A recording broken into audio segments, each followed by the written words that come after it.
wishes. I was locked up on Christmas. Ain't get to see my niggas. Ain't get to hug my mama.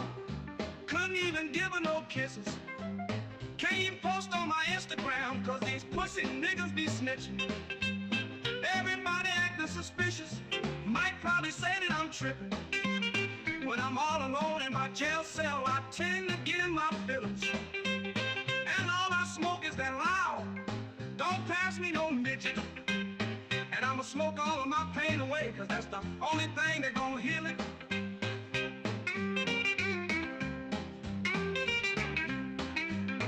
I don't understand these women who go around pretending as if they really fuck with me. So I love them all from a distance.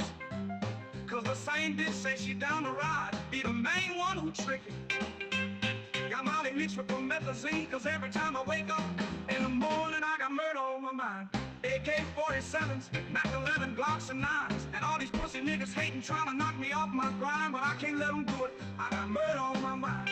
Bitch, I got murder on my mind. Bitch, I got murder on my mind. I got murder on my mind. On my mind. I got murder on my mind. I got murder on my mind. I got murder on my mind. I got murder on my mind. Yellow tape around his body, it's a fucking homicide. His face is on a t-shirt and his family traumatized. I didn't mean to shoot him, he just caught me by surprise. I reloaded my pistol, cocked it back and shot him twice. His body dropped down to the floor and he got teardrops in his eyes. He grabbed me by my hands and said he was afraid to die. I told him it's too late, my friend, it's time to say goodbye. And he died inside my arms, blood all on my shirt. Wake up in the morning, I got murder on my mind. AK-47s, Mac 11 Glocks and 9. And all these pussy niggas hating, trying to knock me off my grind, but I can't let them do it. I got murder on my mind. Bitch, I got murder on my mind. Bitch, I got murder on my mind. I got murder on my mind. On my mind. I got murder on my mind. I got murder on my mind. I got murder on my mind. I got murder on my mind. I got murder on my mind. Bite like tarantula, bitch, I'm an animal. Melly's a savage, no, he not no amateur. Bad bitch named Angela, fucked on camera. Bitch, I'm a murderer. Yeah, yeah, I might just kill the boy. Don't wanna kill the boy. Make him up, say he won't beef. We gon' grill the boy. Grill the boy, we gon' grill the boy. I'm bleeding so good, I might dip his ass in it and spill the boy. I got murder on my mind. Whoa, whoa, I got murder on my mind. On my mind, I got murder on my mind. I got murder on my mind. Wake up in the morning, I got murder.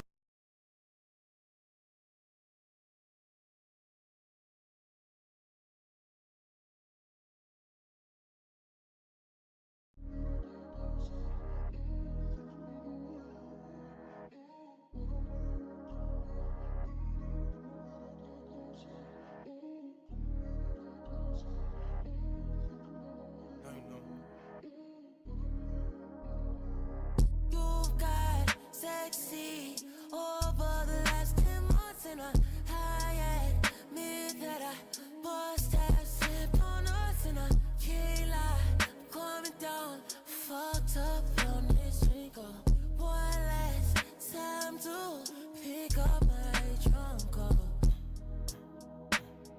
if I fuck you once, you put in my collection. You let me fuck you once and we had a connection. And if you fuck me once, then I'll be your confession. And if I fuck you once, then I can recollect it. New York, ATL, I got some good ones, got some Florida to Rex, still I got some good ones, got some Town to LA, got some good ones, yeah. They don't know they part of my collection. New York, ATL, I got some good ones, got some Florida to Rex, still I got some good ones, got some Town to LA, got some good ones, yeah. And they don't know they part of my collection. Agua, drip from my body when I massage you. I got intentions on doing bad things. Hope my intentions don't make me darker. I go deeper, deeper. I wanna feel your soul. I wanna know if we got some kind of connection. Cause I'm picky when it comes to my collection. When I'm in LA out of bay and I feel like getting thrown out. Holla at Alexis, she gon' pick me up with some doobies in the truck, getting blown out. My kind of perfection. And we never finish movies on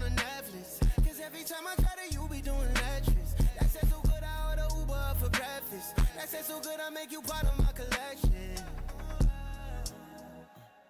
If I fuck you once, you're part of my collection.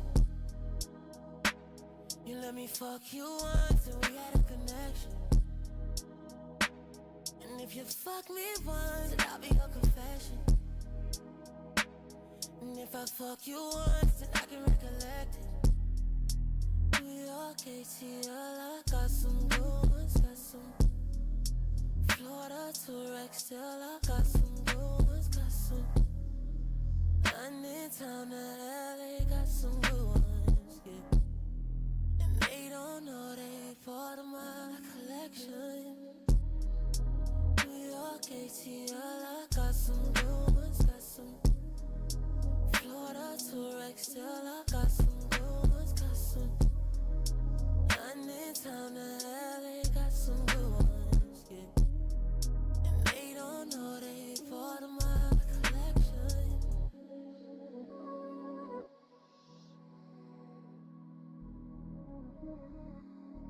Pocket watch it, and that way he pocket watch it. I'm pulling up the pocket rocket. Hey, but tell my rider stop it. I'm getting me like rock. For that boy like a wallet. I'm getting this money, I'm pop. Baby, I'm headed in tacky. I run up again and I'm pocket watch it. And that way he pocket watch it. I'm pulling up the pocket rocket. Hey, but tell my rider stop it. I'm getting me like rock. For that boy like a wallet. I'm getting this money, I'm pop. Baby, I'm headed in tacky. I don't pop no perk. Judge all on my shirt. We gon' make it work. Diamonds on me twerk. Baby, I got that work. Slimming like I'm Kurt. Come and get your girl. She be tryna flirt. So I tell that wait, whoa, wait, whoa. And she like it don't matter. Ever since that nigga getting money, getting fatter. Call me Fat Joe, lean back with the pattern. I'm like, hey, I know it's okay. She like baby rings. Put that to your face, better pull up to your place. Falling for the worst. Leave that open like a case. Bitch to the back and then like, hey, I'ma go run on that beat like. I got Pacific, it's all I'm in it. Jewelry and summer, I'm coming through wet. X on my body, ain't taking my pet. I'm getting money, I'm ready to check. Got on my side, I ain't doing no hacks. Shut it and let it, she touching the pecs. I tell that shit up and give me a sec. I tell that shit up and give me the hey, beat, baby, this a two-dose, swerving like a meat. She know I love anime, she think I'm a geek. My man says she proud of me, she see me on TV. Wait, whoa, hey, no, hey, oh, yeah, but it would even matter. Ever since that nigga getting money, getting fatter. Call me Fat Joe, lean back with the platter. When I pull up to the spot, everybody started scatter. Carry that money automatic, hey, that nigga want static. No, I don't do no average. I don't do no average, we don't know I don't do no average. Pocket watch, and that way he pocket watch. I'm pulling up the pocket rocket. Hey, but tell my rider stop it. I'm getting me like rock. For that boy like a wallet. I'm getting this money, I'm pop. Baby, I'm headed in tacky.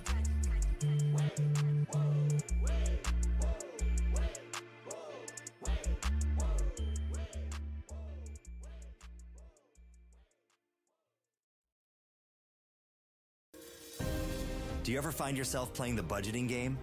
Shifting a little money here, a little there, and hoping it all...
I done tell you once, I tell you twice.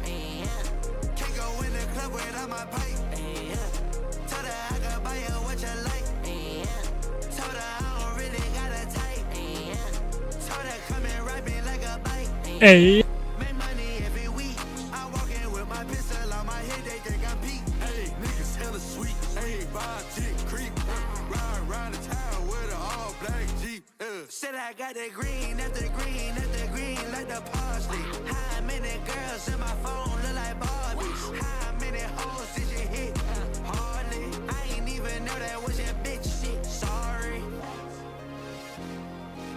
Let's go, let's go. Take my shirt off in this bitch, I'm David Banner. David Banner. Keep my blinky while I'm riding through Atlanta. I ain't done it, but I'm riding a Phantom. I just money on my neck just like a tie. I just powder on my body, I might cry. Shot another on my text. Hello, are we back? Are we back? Yeah.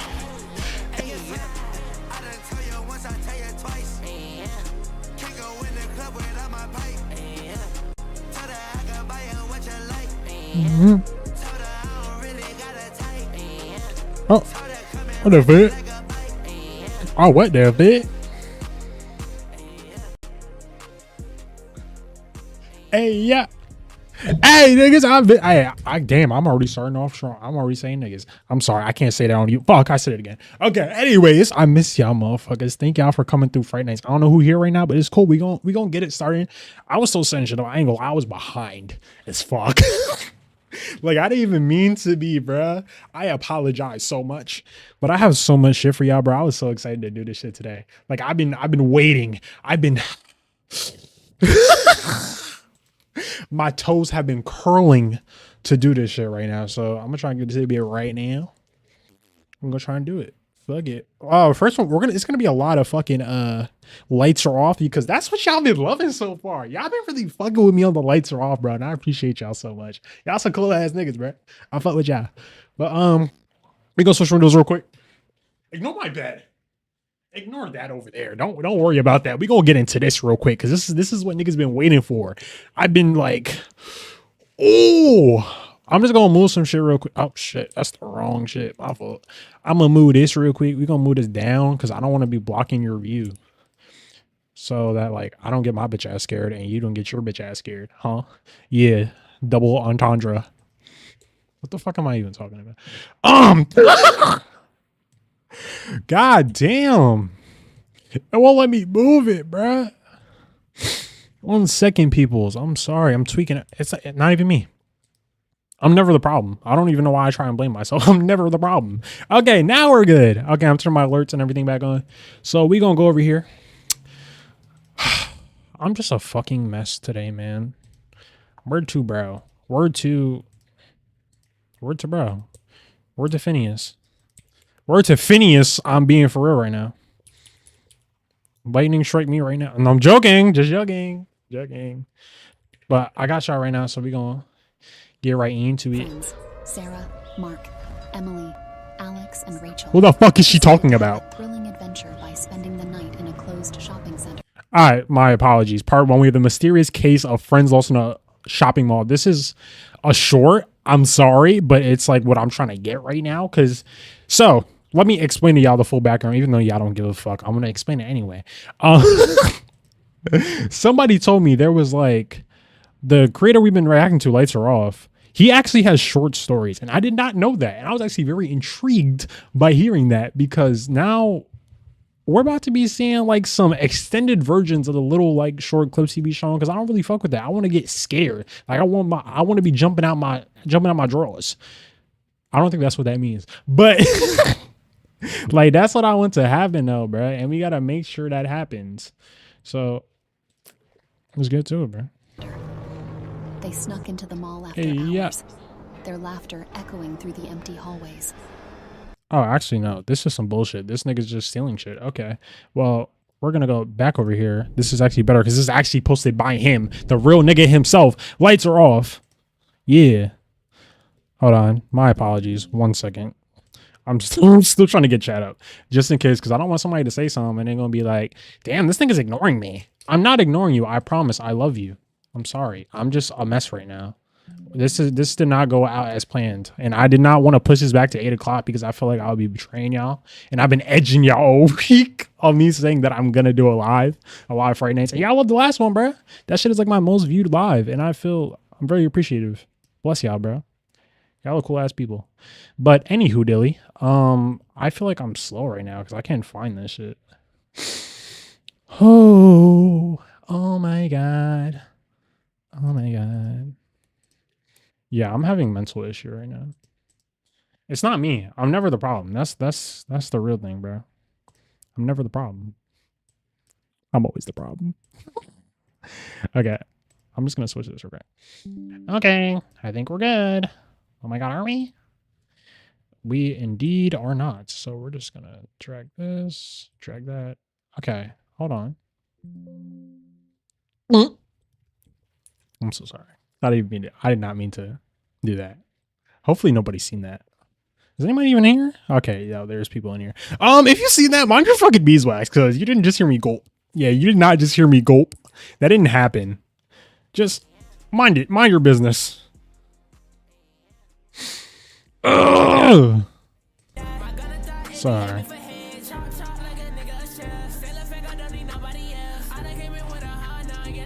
Okay, 1 second. My apologies, people. My shit is not cooperating with me. I generally think this shit is not like black people. I'm gonna be honest with you. Like, I sometimes just think that.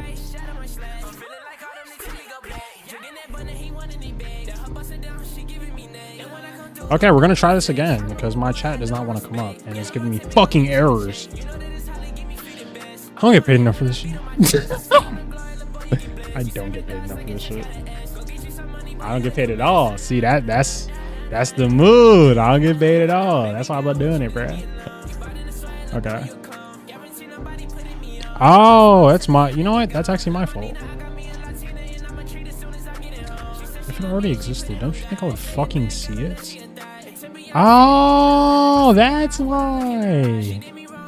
Because it's all the way at the bottom. I'm slow. Okay, it keeps creating it right there, and I don't like... Why is it doing that? What the fuck? Okay, we're good now. Oh yeah, talk to me nice, nigga. I'm smart. I'm smart. See, some people just wish they could be smart like me. Anyways, I'm good now. We're good. We're chiseling. All right, we're gonna come back here. Shut up, Sofago. All right, I was gonna do this one, but actually, we're gonna start with this over here. So they get it, bruh. I'm happy. Oh shit, sorry. Let me fix my camera. Y'all didn't see that. I didn't even see that for real. Move over here.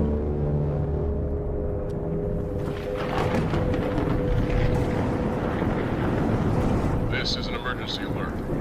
A severe weather warning is in effect for your area. A supercell thunderstorm has developed off the northwest coast. Winds have been reported up to 200 miles per hour, and extreme electrostatic discharges have also been reported. Please seek shelter immediately.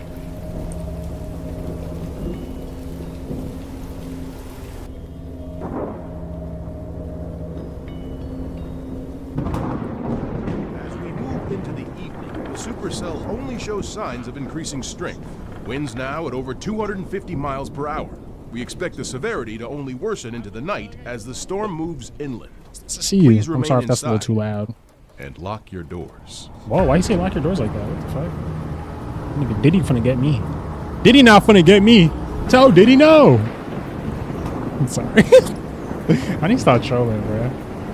You have to just tell Diddy no. That's a fire ass name, Moonbug. That's so tough.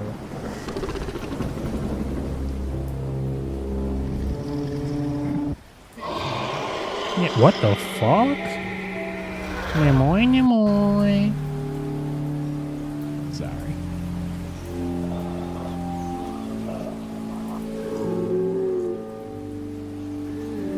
No, don't touch me there. That is my normal square. Okay, we're valid. Oh my god, I'm so happy. I'm so smart. Okay, we're good. What the fuck is this? What did I just come back to? Yeah, this nigga has to be like generally questioned. Like, I want to go through his computer and see what the fuck he has going on. Cause I feel like this just isn't to have like in anybody's presence. Like, what the fuck? How you got his throat open like that? Pointing to the sky. Oh. Close your throat! Close your throat right now! Oh my god, are those all of them? Oh shit. You're cooked. But like, this worries me so much because I've literally seen all of them in every single area of a house you can literally imagine. They've been in corners, they've been in windows, they've been in TVs, they've been in fucking bottom of dressers. Like, straight off the bat? Straight off the bat? If I seen that, I'm sitting on the ground, I'm doing a ritual because I'm doing a sacrifice.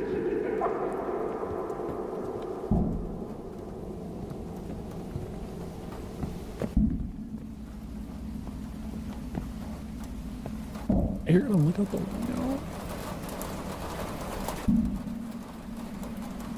I would say the cameraman never dies, but this, I don't know. I've generally never seen this nigga die before, so I could not even tell you.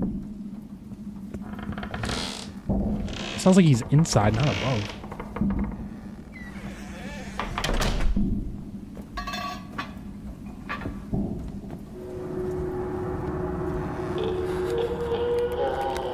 You're gonna keep going towards him?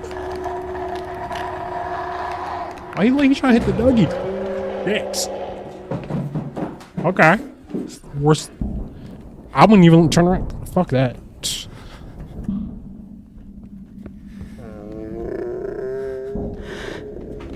What the fuck is that?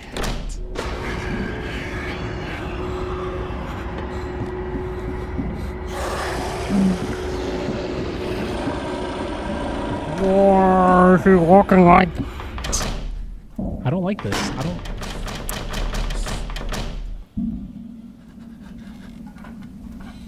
Do they all have like different special abilities? Just end it, bro. Literally, just hold it.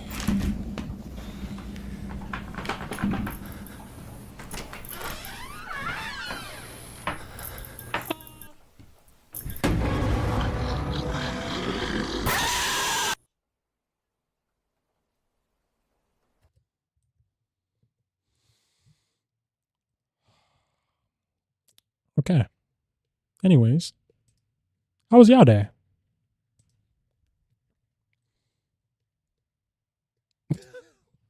Yo, that was an interesting way to start off, bro. That's such an interesting way to start off. Like, should I be worried? Okay. We have more to come. All right, my brother. Sisters. All right, on to the next one. My apologies. We're going to switch windows right here. That, like, I don't even know how to explain what the fuck, how I just felt real quick, bro. I felt my butthole touch my heart. Next, I'm a guy, and this happened when I was 18. I was planning on moving out of state for college, and I didn't want to pay the ridiculously high price for student housing. So me and my mom turned to Craigslist for better options. Word. We found a lot of places near the school and for a reasonable price, but one we found would live in infamy for me. We found a place for $500 per month in an area near the school, so we instantly took it. On the day before my school's orientation, me and my parents drove down to the school and rented a hotel room for 2 nights. On the way down, I was texting the guy about the room, to which he gave a description as well as the address to where I would be going. I'd like to note that I was the one that was filtering through the options while my mom sent links for any new openings. After texting back and forth, he asked for me to send a pic of myself right after he sent a pic of himself. What? I sent him one, but by examining his pic, I began to feel a bit uneasy about it. Fucking sex offender. He failed to respond to any of my texts after the pic was sent, even the one where I asked him what would be a good time for me to check the place out. Later that night, I talked to my dad about it, and we decided to go to the address while my mom was asleep in the hotel. It was then that my suspicions proved to be true, as we were greeted with a trashy-looking trailer home with a white pickup truck parked next to it. Thankfully, it was like 2 in the morning, so he couldn't have seen us. The very next day after orientation, me and my dad explained our findings to Mom, where we decided that my enrollment at the school would be pushed back to the fall semester until I could find a proper place to stay. So from what I could guess, the guy must have thought I was an 18-year-old female looking for a place to move and that I would be checking out the place by myself. So when it was revealed that I was actually a fully grown man, he must have realized his plans to prey on a teenage girl weren't coming into fruition. I wasn't in there. I would have took that bite. Yeah. Going into too much detail, my first year in college, I stayed in a suite style room. 2 of us in one room and 2 in the other. The and fuck we does shared she a look like bathroom Momo outside of for? our doors. Long story short, by the end of the year, the suite mates and I became great friends, and we alienated my roommate of the group. She ended up being a really hateful person. We decided that our second year we would try to get rooms together. We ended up only getting 2 of us in the same room, and the third person had a single. Yeah, what the fuck is wrong with the way they look? Cora was my roommate before. Now, Cora smoked a lot of weed. I can tell. She couldn't She go smokes to any fucking class cigarettes without getting absolutely stoned. Now, I didn't have a problem with this, but I didn't smoke. Now, my roommate Sarah also smoked, but very little. Again, the first few weeks of our second year were great, and we had a lot of fun, and we all got along really well. That is, until Cora flipped the switch and changed completely. The first red light was when I asked her if she could cover herself when she got out of the shower. She would shower and stay completely naked and walk around the room, and I explained to her how it made me uncomfortable. She was fine with it. I didn't care if she wore a towel, but just not butt naked in the middle of the day in our tiny room. Next came the weird instances. Sarah came over quite often and slept on the floor between us, and we had a lot of why does Sarah look like the only one that's fucking methed out? Like, she looks like she's going through it. But there was one night when Sarah was awoken by someone reaching over to her very close. Too close. And they were brushing her chest. She just froze and pretended she was asleep. Her arm. That's fucked up. She opened her eyes a little while later, and Cora was staring at her in the complete darkness. No phone, just staring wide awake. From here on, things just went crazy. She would scream at the top of her lungs in the shower and after because she couldn't walk around naked. She began to pluck every single pubic hair while laying in bed under her blankets, making herself bleed. She also started punching things repeatedly, and overall she made the environment extremely hostile. After a few weeks of this, I decided to spend most of my time in the study room down the hall that was only big enough for one person. Cora and Sarah were in the room, and I see Sarah run frantically down to the study room door and ask if she can come in. I waved her in, and she was in a state of complete panic. While I was in the study room, Cora had a complete breakdown. She threatened to hurt me and how she was waiting until I got back so she could strangle me. She was throwing things around the room and speaking horrible things about me and my family. Things that were so bad that Sarah wouldn't repeat them to me. She got to the point saying that she would hurt me in my sleep and strangle me while I'm studying. It was so bad that Sarah was frozen in fear. As soon as Cora left the room and decided to go eat, that's when Sarah ran to me and told me everything. Apparently it got to the point that she actually had a pocket knife in her hand and was pacing back and forth waiting for my return. I ended up having to switch rooms, go to a safe room, and completely change my situation because she wanted to hurt me. Sarah and I are still great friends after we both transferred at the end of that year. She decided to see her about a month after I left the room, and Cora had carved the word happy into her arm and scarred herself on her upper shoulder. She repeatedly badmouthed the situation like we planned on ruining her life, when in reality it was all her. She's the one who went crazy. I really don't know what happened to her. There's a few more details that I left out, but overall this person became a complete nightmare almost overnight. Be sure to really get to know the person before you become roommates with them. I'm not gonna lie, I would love to hear his stories, but the way he talks pisses me off so much. He talks with like such a monotone voice. What's good, Shy? How you doing, my brother? I literally cannot listen to somebody who's just like, yeah, she tried to kill me. Like, nigga, what? That's not normal. You don't say it like that. God damn. Like, have some... Like, this bitch tried to kill me. Like... I grew up in a small town. There weren't many attractions or places to go to and do stuff. So I was kind of starving for interesting things to do as a kid. One of the few things I found fun when I was little was our church's fall festival. The festival was very popular, as our church was the biggest one in town. And that's what I'm saying. Like, if I'm trying to get killed and I'm trying to tell a motherfucker about it, like, put that shit in full energy. Almost always having a good time there. Why does There were a bunch of prize games set up inside the church, and a bunch of activities to participate in outside, like three-legged races and dunk tanks and that sort of thing. Word. One year, when I was still pretty young, I went to the festival with my mom, dad, and little sister. I dressed up as Robin Hood, who was my favorite character at the time. That lame-ass character. The four character. of us all stayed together inside the church for a while playing the games. But since I'd played them all a few times before, I got bored not long into the evening. I wanted to go outside and run around, climb stuff, throw things. But my parents didn't want my little sister to go out and roughhouse with the older kids because she could get hurt, so we split up. I think glasses is too little for his head. With me. But at that age, my sister always had a strong favorite between our parents that flip-flopped day to day. Whoever was her favorite basically always had to be in her sight or she would get upset. And that day, my dad was her favorite, so my mom went outside with me. It was an unusually hot evening for late October that year, and the humidity was crazy high, so it felt like it was 90 degrees even as the sun was setting. Ah, word, like, what the fuck? Going full speed and full force at every physical activity they had, though. On the other hand, my mom was sensitive to heat, so she sat on the sidelines most of the time watching me play. After about 45 minutes of playing, my mom called me over and said she had to use the bathroom, so I needed to take a break and go with her. The church had set up a few porta potties outside since there was only one bathroom inside. The porta potties were about 50 feet from the activity area, far enough not to be smelled but still in view. I went into the porta potty next to the one my mom went into, but I finished up much quicker than her. My mom told me to wait until she was finished, so I stood outside until she was done. Unfortunately, she was starting to take a long time. I knocked on the door a couple times to ask if she was almost finished, but it was really loud outside with all the kids screaming. All I could make out on the other end was, "I'm almost out," so I stayed put. More and more minutes passed. Then eventually, I realized the sun had completely set. It was very dark, and I knew it would only get darker as the sun's afterglow got weaker. The festival area was lit up, but the porta potties only had a single dim lamp shining on them, making them feel isolated from everything else.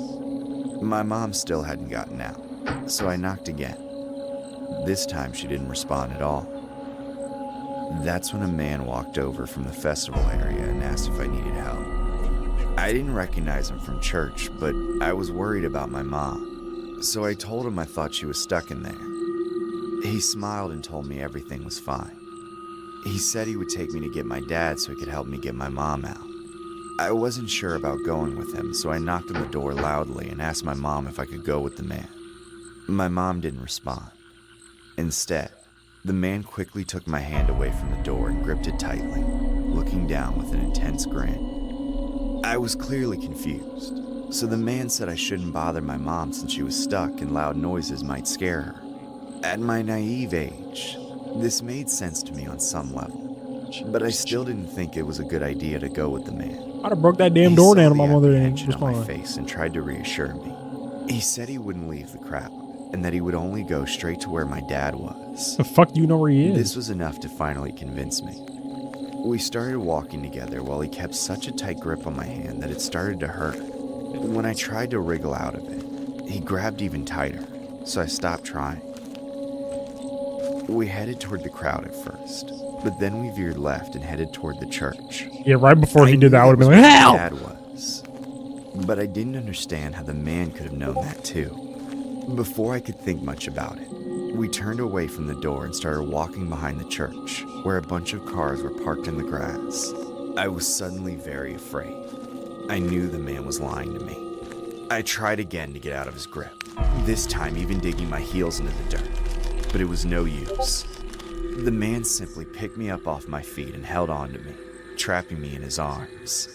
You're gonna go like a pocketbook. I screamed for help. He put his hand over my mouth, but I would have did that ordered right at several the people from church. the church. They came running towards us as the man carrying me broke out into a sprint. Dipping with He a kid got is to his crazy. truck and opened the door. But just then, somebody slammed the door on his fingers. He screamed in pain and dropped me. See, that's what I like to hit the ground hear. hard and crawled away as fast as I could, while a small crowd of men from the church descended upon the man, forcing the door to stay shut in his fingers so he couldn't get away. What about the jump He was issue? interrogated by the men about what he was trying to do with me, but he wouldn't admit to anything. The sheriff was called to arrest him, but at some point, before they arrived, he managed to slip away. Everyone who saw his face confirmed that he was nobody from the church and probably wasn't even from town. He just drove in one day with the intention of kidnapping a young boy. He hasn't been seen in our town since, that's for sure. As for my mom, she had a medical emergency in the porta potty and passed out. It was related to the heat and dehydration, combined with a disorder she already had that I didn't know about. The incident frightened me as a kid, but looking back on it now, feels even more terrifying, knowing what fate I narrowly avoided. Why you gotta alert your kids? That was an I've been amazing camping story. See, I like dozens this. of I like times this in my guy. life. I was a Boy Scout for several years, but my friends and I all quit to go camping on our own without the weird scoutmasters and annoying little kids. Fall was always our favorite time of the year for the weather. We had a pretty good system together, and were quite experienced. Unfortunately, as we got older, life got in the way of things, and we had fewer and fewer opportunities to go camping. Eventually, we stopped altogether. One day, I decided to go camping by myself. I already had everything I needed and all the know-how. Why does it sound like he's in one ear? It's bothering me. November and drove to one of my go-to spots. I didn't bother making a reservation for a campsite because they were rarely ever patrolled. I set up my tent and got a fire going under a light drizzle of rain, so I also put up a slanted tarp over the pit.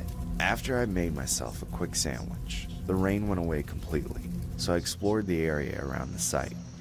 In the past, it was common for at least one site to be occupied by another camper, but they were always far enough away that it didn't matter. However, I was completely alone. I found it to be cool, but also disturbing. I had never gone camping alone before, and to not even have any neighbors was even weirder. But I went about my business. I sat around the fire, listening to the sounds of the forest and enjoying the view of the colorful leaves, eating a bunch of food and sharpening sticks into spears. I ended up getting bored and tried to make my way into the woods as far as I could without getting lost. I was hoping to find something cool like a stream or a waterfall or a big rock, but I didn't have any luck. By the evening, I decided that camping alone sucked. I started wishing that I had managed to get at least one of my old friends to come with me. As darkness fell, all I could do was stare into the fire with nobody to talk to. It was more than just boring. It was eerie.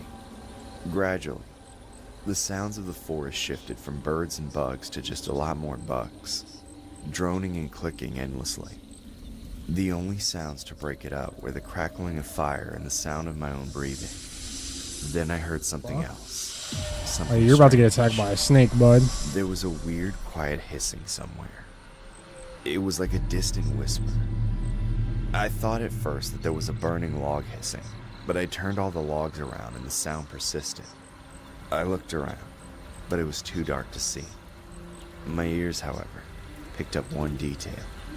The sound wasn't coming from the fire. It was coming from directly behind me at an unknown distance.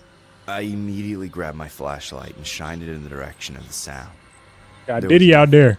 I expected to see an animal or even a person, but there was nothing.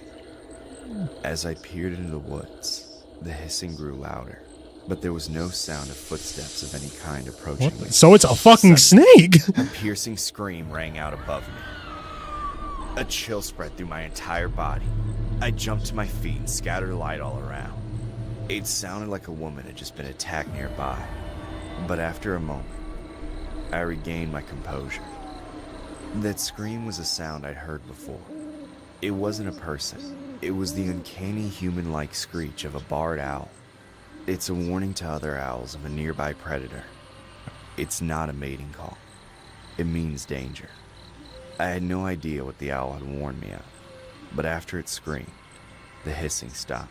Oh yeah, I would I have been made out. sure my biggest knife was by my side and placed my chair on the opposite side of the fire so I could keep an eye on that direction. I was no longer relaxing in the woods. I was on edge, Shit himself. waiting for trouble. I shouted several times and made sure the fire stayed big and bright. I continued to stay alert for nearly 2 hours until I got tired. By then, I was confident enough that whatever had scared me wouldn't be back, so I felt like it was okay to sleep. I crawled into my tent and got wrapped up in my sleeping bag, leaving the campfire smoldering. The moon rose above the trees and was shining directly overhead, casting shadows of branches and leaves on the canvas of my tent. I thought it was quite nice, but just then a cloud obscured the moon, snuffing them out. I imagined the shadows as I closed my eyes and tried to sleep. A minute later, the hissing sound returned. My eyes shot open, but I remained perfectly still. The sound was growing louder, and this time Attacked by it was Medusa. accompanied by footsteps. They were extremely quiet. I couldn't tell what it was, but it was getting closer. I carefully and silently emerged from my sleeping bag and positioned myself at the entrance to my tent, ready to pop out at whatever it was. Soon, it sounded like it was right outside. It stopped, and I could finally hear what the sound was. It was a whisper. It was forming words in some kind of language I couldn't understand. Then, the moon emerged from the cloud, casting the shadow of the creature on my tent. I saw the shoulders and head of a man. It didn't appear to have any hair, but there was what looked to be a mangled tree branch going through its head where its mouth would be. Fight or flight kicked in. I ripped open the zipper of my tent and jumped out. I screamed as loud as I could and shined the light at the creature. I raised my knife into the air, ready to strike. Yet, there was nothing there. I looked around. Nothing. I popped my head back into my tent. No shadow. A cold, sinking feeling of dread poured over me. Every hair on my body stood on end. My jaw tightened and I felt the urge to gag. I was on my own, but I wasn't alone. Without thinking for another second, Hold on. I was on my own. Hold on. But I wasn't Hold alone. on. Hold on. Hold on. Without Oh, I seen him pass and I thought this was a person. I was like, Without what the thinking fuck? for another second, I sprang into action, quickly gathering up all my belongings and tossing them into my car. Then I got in and drove away. Nigga was out. I made it home safely, but still gripped by what I witnessed.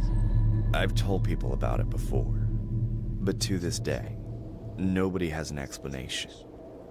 And they all think I went crazy from isolation or just made it up. But I know it was real. I think it's the reason nobody camps there anymore. One thing's for sure, I will never go camping by myself again. Yeah, fuck no, you're wildin'. I generally don't even think I would go camping When in I was general. Some little, real shit. I would stay with my grandmother for a week or two at a time each year. Sometime in October. My parents always went on a big vacation together for their anniversary, leaving me behind. I didn't mind. They were great for each other, but they were neglectful and resentful parents. Damn. My grandma was a totally different story, however. I was always happy to spend time with her. She showed me how to cook, how to bake, played board games with me, taught me how to play a dozen different card games, gave me great books to read, and in general just showed me how to enjoy life. She lived in a small house with a huge backyard, where she had a greenhouse, a vegetable garden, some old fruit trees, and a whole ecosystem of flowers. See, I was just having this conversation with somebody yesterday, bro. And I was literally like, why do people have these big ass backyards? And they don't be doing shit with it. Like, you don't have kids, or if you do have kids, you don't even put shit back there. Like, put a swing set or something back there, motherfucker. I got this big ass backyard. And we don't even have a trampoline, a pool. I've been living here for like 7 years. I'm like, yo, hook me up. Let me jump around. Let me do a cartwheel or something. Like, I can't do shit. The centerpiece of the backyard was Tommy the Scarecrow. He was named after my grandfather, who had died before I got a chance to remember meeting him. In the movies, scarecrows are cobbled together heaps of worn-out clothes and straw. But in the world of scarecrows, Tommy was a distinguished gentleman. He was made of sheets and pillows, and Grandma always dressed him in Grandpa's nicest clothes. She spent a lot of time putting him together with a different outfit every few months, and tended to him like he was a living member of the garden. It might have seemed weird, but I thought it was sweet. It wasn't like she actually thought the scarecrow was her husband. It was just a nice way of remembering him. Grandma would help me put him together for the fall, and told me stories about him while we worked, so it was a good way for me to learn about him too. One year, while we were putting Tommy together in the backyard, I kept getting the feeling that I was being watched. A few times, I swore I could hear someone laughing at us. It was deep and scary sounding to me. I asked my grandma if she could hear it too, but she said no. I knew I wasn't imagining it though, because my grandma had said multiple times that her hearing wasn't as good as mine. Oh, let me get down. When we were done, Tommy was dressed in one of Grandpa's nicest suits from when he still worked at his company. The suit was tailored to him when he was 60. The cufflinks and collar pins were gold-plated. The jacket and pants were stark black, letting them and the shimmering stripes stitched into the tie shine even more. The white shirt may have yellowed over the years, but Tommy was still sharp, and no crow would ever dare go near him. We spent the rest of the day inside as it had gotten cold. Worried about. Like we ate a pot roast Grandma had been preparing and ate cookies together. Then we sat down with some hot cocoa and watched one of Grandma's favorite old movies. Then we went to bed. I fell asleep easily as I usually did at Grandma's house. But in the middle of the night, I woke up to noises in the backyard. I figured it was raccoons or something similar, and hoped they didn't damage Grandma's garden. Yo, being at somebody else's house, bro, and you hear shit is like the weirdest thing ever. Because it's like, should I get up and be worried about it? Because, nigga, this is not even my house. But if something happens to me, like, I'm cooked. But I didn't get up to check. Then, a few minutes later, a rock hit my window, causing me to jump out of my sheets. I huddled against the backboard of my bed, afraid somebody would break in. After a few seconds of silence, I calmed down and felt confident enough to check. The window faced the backyard. There was just enough light to make out the familiar shapes and notice what should and shouldn't be there. I immediately noticed that Tommy the Scarecrow was gone. That nigga was sick of that shit. He said, I'm gone. For not checking earlier while someone was trying to steal him. Tears of shame welled up in my eyes. I tried to keep myself from crying by burying my head in my hands. As I quietly cried, there was a knock on the window. I looked up and opened my eyes to see Tommy standing behind the glass. I screamed and backed away. Tommy kept his eyes fixed on me and smiled as I made my way to the door. Before leaving the room, I noticed Tommy's suit was completely ruined. The jacket and shirt were torn to shreds, the cufflinks and pins were gone, and the tie was wrapped around his neck like a noose. Blood poured out of his mouth, staining the silk shirt, completing the destruction of my grandfather's suit. I escaped the bedroom and ran to wake up Grandma. She running like how I run in my All I could dreams. say was that Tommy was moving around and looked all I would wrong. have took out my phone. She doubted that was true, but got up to check the backyard with me to make sure. When she opened the back door, Tommy was standing in his usual spot in the middle of the yard, Blood on him. his arms fully outstretched like always. Grandma tried to tell me everything was fine, but I could see more clearly than she could. Grandma, he got The blood suit on was him. still ruined, and there was something else wrong with him. I pointed it out to Grandma. Tommy wasn't hanging down from the post. He was standing on the ground with his own 2 feet. Just as Grandma realized something was wrong, Tommy's arms fell to his waist. Grandma gasped, and Tommy began creeping toward us with short, slow steps. Grandma's mouth was quivering as she tried to say something in total disbelief. I hid behind her for safety, holding on to her for dear life. Thank you for Tommy stopped a few feet away. Yeah, thank you for whoever just did that, bro. You're a fucking go. He spoke my Let's go, grandmother's Ludar. name. Beatrice. That shit just scared the fuck out of you. I'm not even gonna lie. I've come to take you with. Then, he spoke my grandmother's name. Beatrice. I'm Thomas. I've come to take you with me. His words shot straight through me.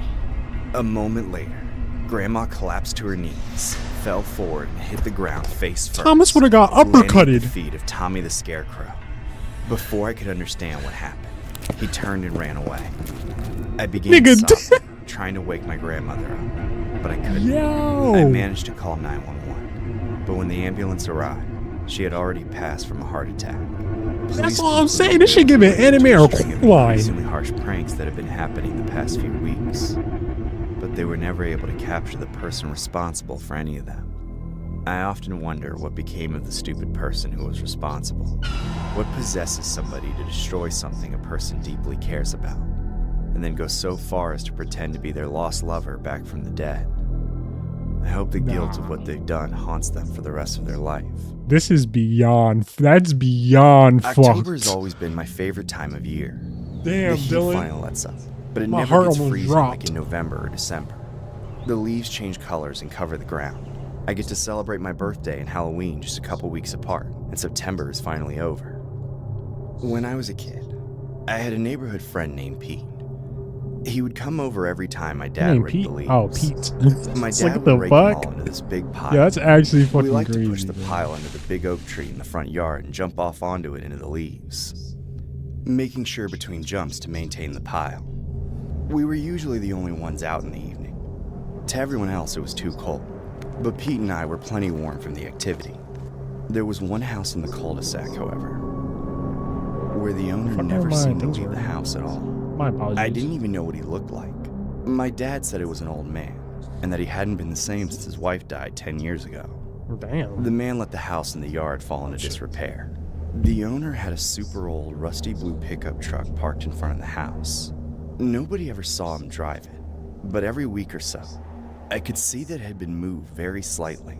I figured he preferred to go out and get what he needed outside in the middle of the night, when nobody was watching. I think probably in his house Pete and scrolling I on played in TikTok. my front yard with that man's house in full view at the He time. looks so It never disturbed. amounted to anything until one year when I was 12 years old.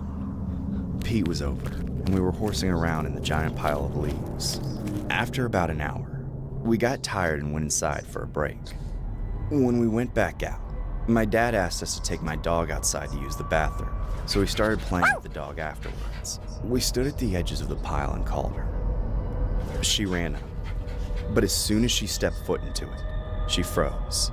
We tried calling her back into playtime, but she was sniffing something that took all her focus.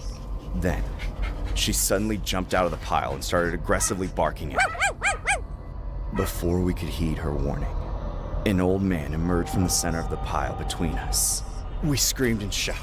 The man reached out and pulled us up to his chest. We tried to get free, but the man was very strong. He was laughing and smiling, calling us his good old boys and holding on to us tightly. We interrogated him and made him tell us what he was doing. His response was chilling. He said he always loved to watch us play in my front yard from his house, which he pointed out to be the one in disrepair. He said this year he couldn't hold back his desire to play with us and be friends. I told him to never talk to me again. Then me and Pete headed inside. We told my dad what happened, but by then, the old man was already cowering in his house again.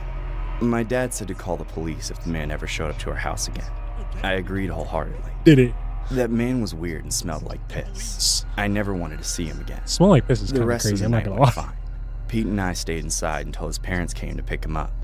The trouble started up again the next morning. It was a Monday, so I had to get up and go to school. That's some shit I wouldn't even When I tell left my parents. house to walk to the bus stop, I made note that the creepy old man's truck was still in his driveway. I still felt weird about what happened, but I knew if I made it to school, I would stop thinking about it. I was about halfway to the bus stop when I heard the sound of a car coming up behind me. The Oh, that's some sound of the Jeepers engine Creeper was shit. strange.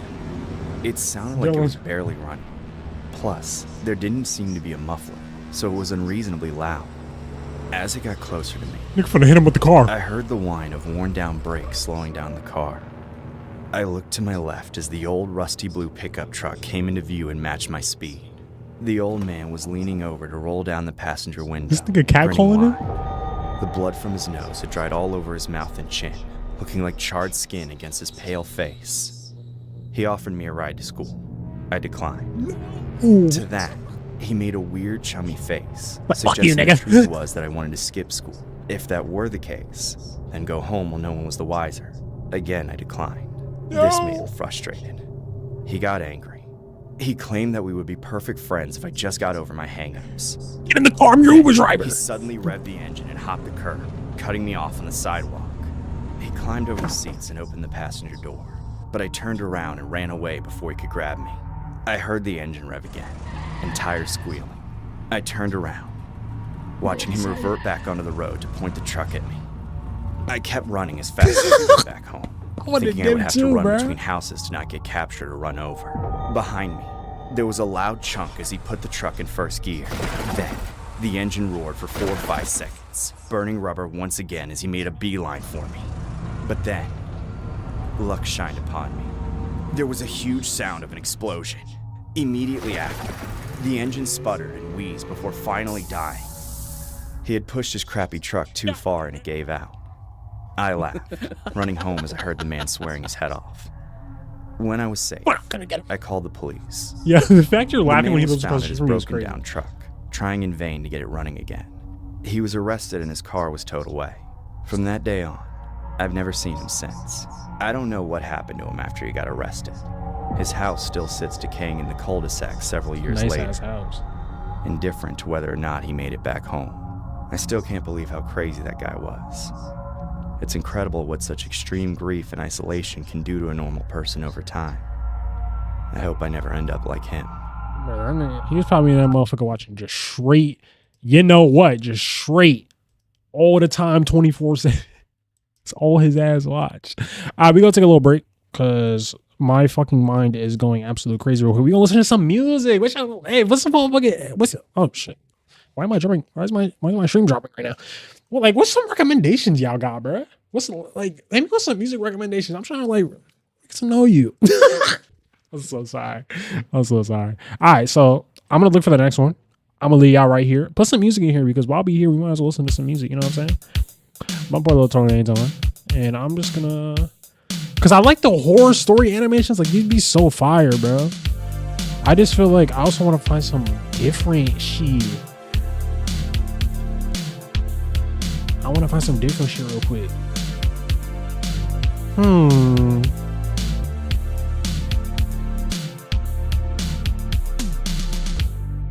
Every time I close my eyes,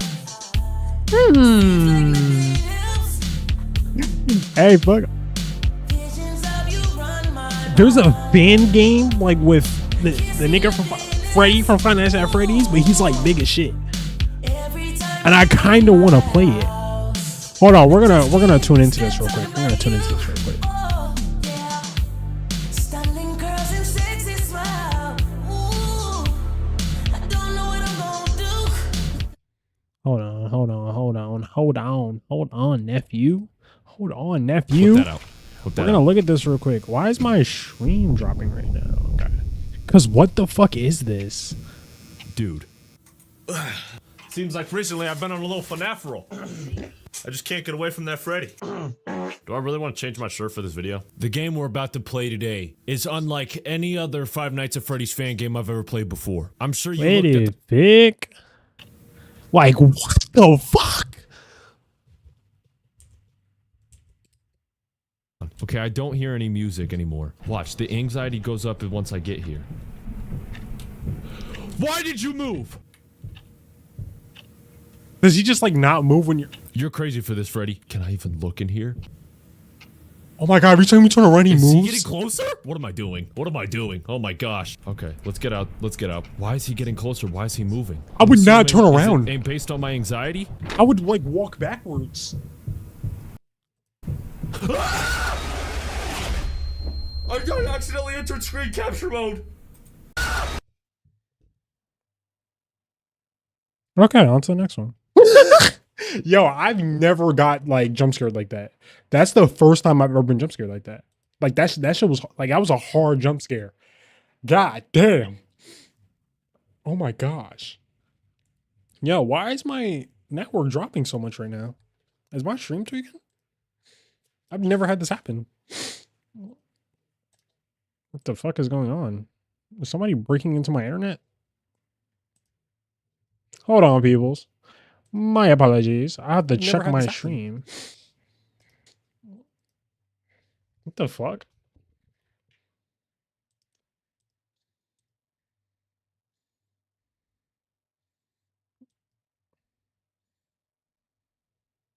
Bro, what the fuck is going on? I don't even know. Like, I just had a crazy ass stream drop.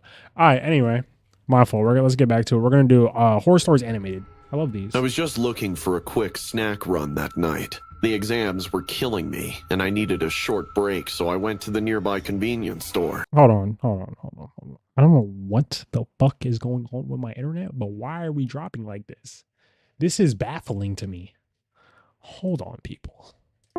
It could real shit just be me.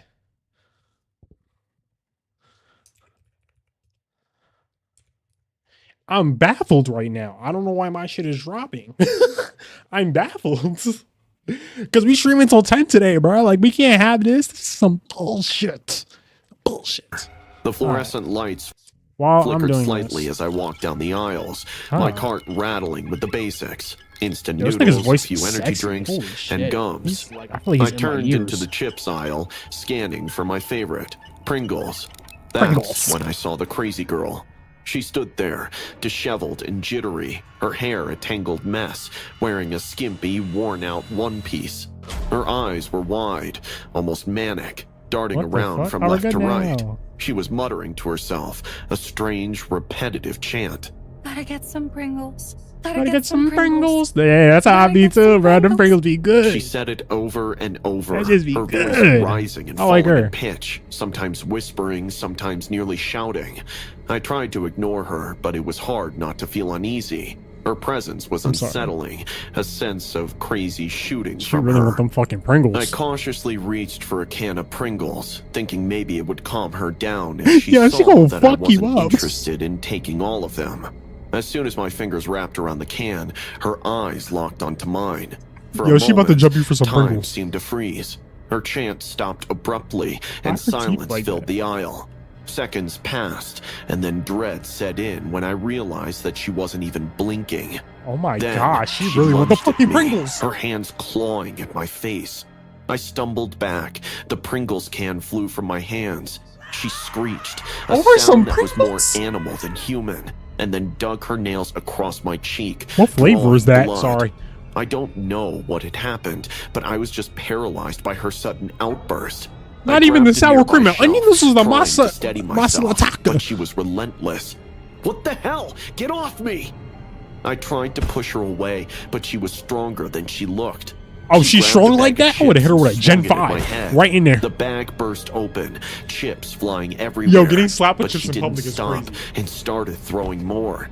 She grabbed another and another, pummeling me with each one. You should be ashamed I of was yourself. still confused as what to do. The aisle was deserted as well, so there was no one around. Uh-huh. In a desperate attempt to defend myself, I grabbed a jar of salsa from the Hit shelf her and ass with smashed it. against her Hit her again. hands. She screamed in pain, but she didn't back down. Oh, yeah, She you needed picked that up a Gen metal 5. shelf bracket that had fallen loose and swung it at Where's me. a young nigga when you I felt need a him? sharp pain in my arm as it connected, and I knew I was bleeding. Help! Someone help! Yo, this is I all over backed some up fucking against the Pringles. shelves, looking for anything I could use to defend myself. My hand found a can of soup, and I hurled it at her. It hit her square in the chest, knocking her back just enough for me to make a run for it. I stumbled down the aisle, my vision blurry, blood dripping from my arm and face. I could hear her behind me, her footsteps erratic, her Yo, voice she about to strangle this nigga high-pitched over a wail. can of Pringles. Gotta get some Pringles. I turned a This is corner, not- nearly slipping on the tiled floor. Ahead of me, I saw the store security guard rushing towards us. His face a mix of confusion and determination. You about to have a, He you better have a tackled Gen her 5 on just him. as she was about to reach me, bringing her down to the floor. She fought him, screaming and thrashing, but he managed to pin her down. It's okay, I got her. Mr. President, Two get store down. boys also came running in and helped in pinning the woman down. She screamed at the top of her lungs, shaking her body and tossing all over the floor. I collapsed against a shelf, my breath coming in ragged gasps. My entire body ached, and I could feel the warm trickle of blood down my face and arm. Other shoppers had gathered, their eyes wide with shock. The police arrived quickly and paramedics soon followed. They took her away in cuffs while she still screamed the same thing. Gotta get some Pringles.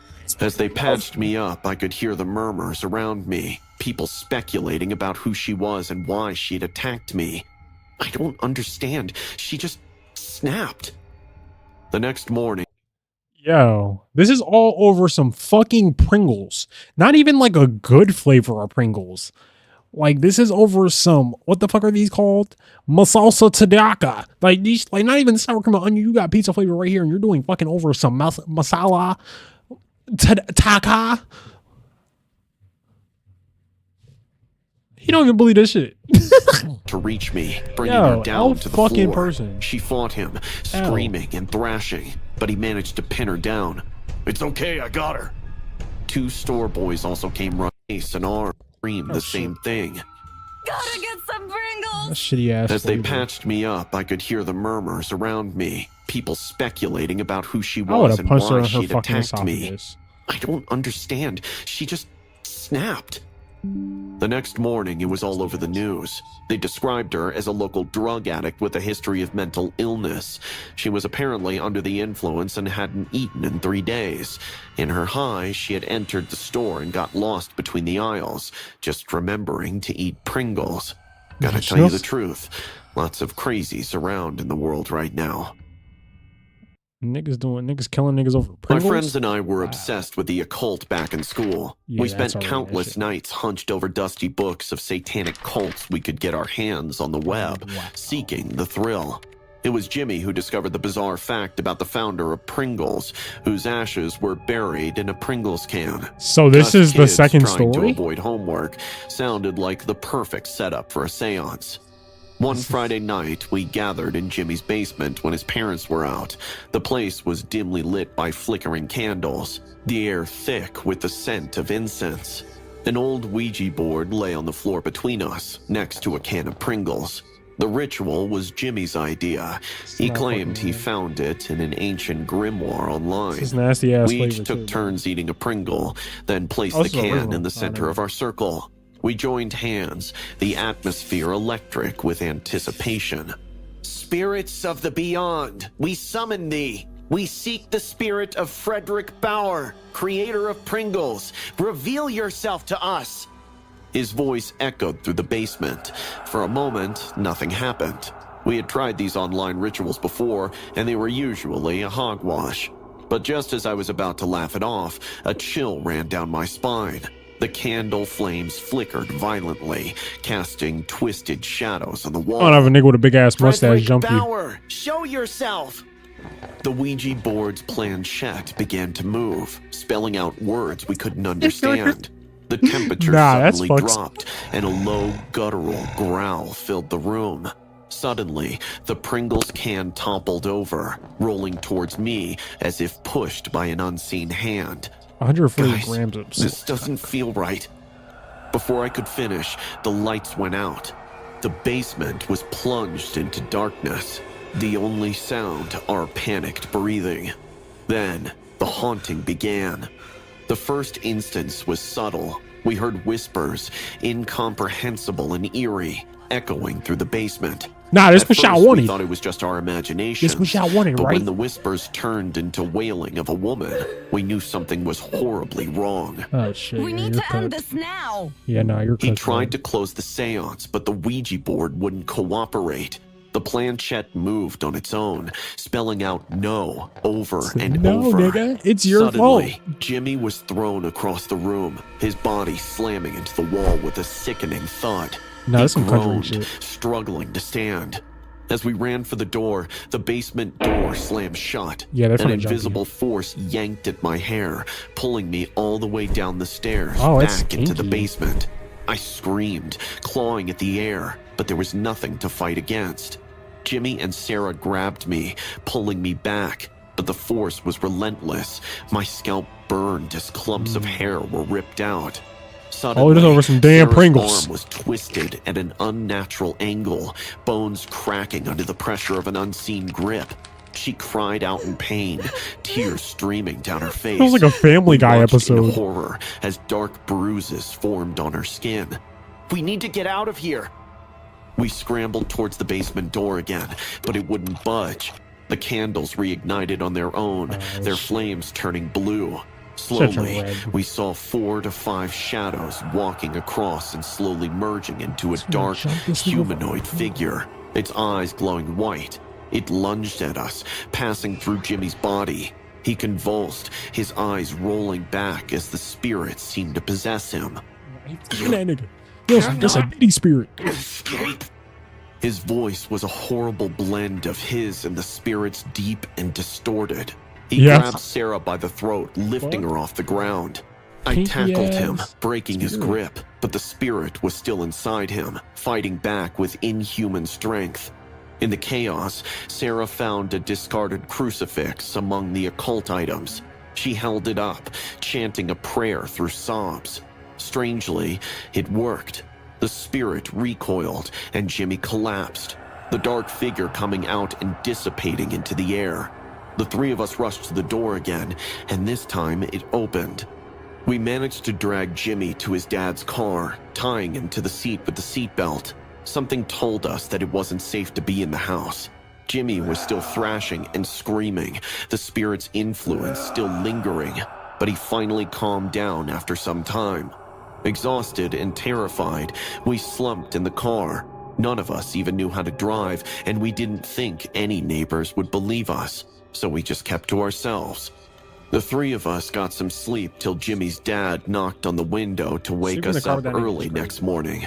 We got out and dropped some excuse, but Sarah glanced at the back seat and froze. The can of Pringles from our ceremony was lying there. That's why you don't fuck with I'd Ouija been boards. into the industry as a model for about 2 years and didn't really have many friends. I had few work friends, or the ones I would meet on shoots after months. Since I'm an introvert, I find it especially hard. So when Josephine invited me for a road trip with her modeling friends, I said yes. Josephine was one of the hottest things in the industry. Affairs with a late-night show host, hooking up with millionaires, posh brands. She had it all. Of course, I wanted to be friends with her. She picked me along with her friend Melanie and Claire, and we left for a road trip to Joshua Tree to escape the mundane and indulge in magic mushrooms.